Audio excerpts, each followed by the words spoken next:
मैं बालों को लेकर काफ़ी परेशान था 1.5 साल से।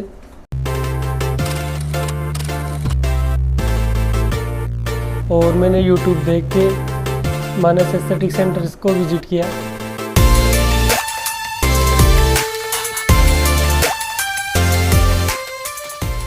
हेलो, मेरा नाम योगेश है, मैं जयपुर से हूँ।